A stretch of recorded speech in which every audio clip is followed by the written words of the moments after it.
So I'm Sophie Maxwell, I'm from Sheffield and I'm the founder of the Really NEET Project.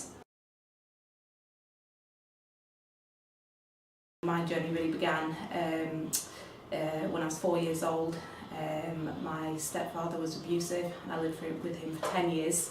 And finally when I was 14 years old, my mum decided to up and leave with us to escape the violence, and it meant that I was pulled out of secondary school, missed out of all my secondary school education, and by 16 years old I was homeless, living in hostels.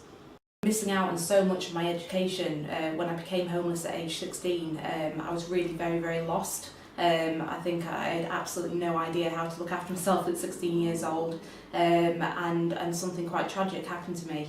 I witnessed the death of a friend from a heroin overdose when I was 17 years old, and it was that shock of him losing his life that really made me consider what I was going to do with my own life. And I walked into my local college and I said I'm ready to regain my education, and a tutor called Paul Casson, he took me on, and he believed in me through thick and thin and said that I could regain my education, and unfortunately he died of cancer before I graduated. But it was that one person believing in me and saying that I could make it to university that motivated me to go on and achieve what I did.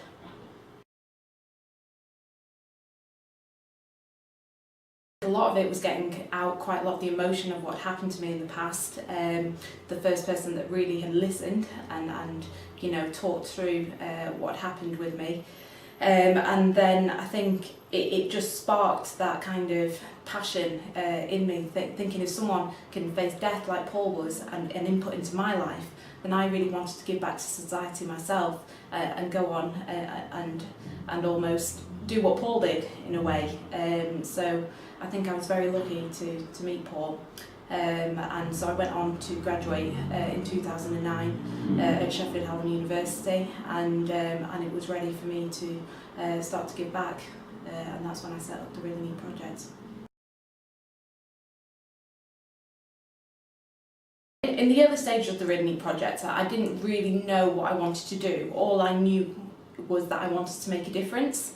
So I started going out and approaching the secondary schools and the primary schools and saying, listen, I'd really like to work with some of your disadvantaged students.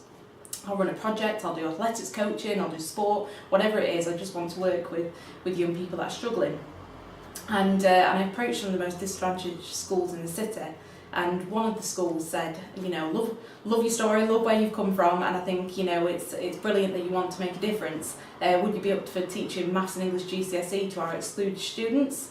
And I didn't have a Maths and English GCSE at that point, but there's a little voice in my head that always says do it. I took on the project, and 5 months later all 8 students took their GCSEs, and that made me believe that I could make a difference. And it kind of formed then what I wanted to go on and do.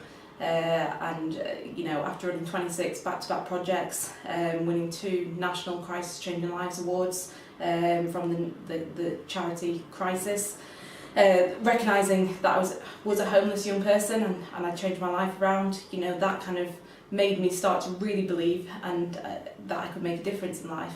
And I set up the college model as it stands today, that now works with over 140 young people across South Yorkshire.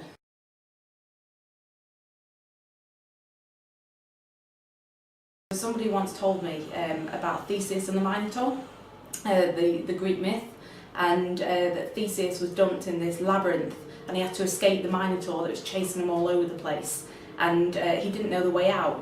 But his true love Ariadne had left him a thread, and he was able to follow the thread out of the maze to save his life.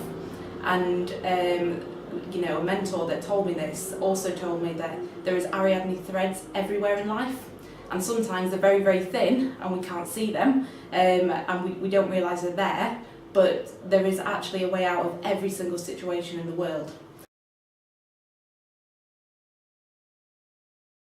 If I could go back and talk to my 14-year-old self, I would definitely reassure that version of me that it does get better.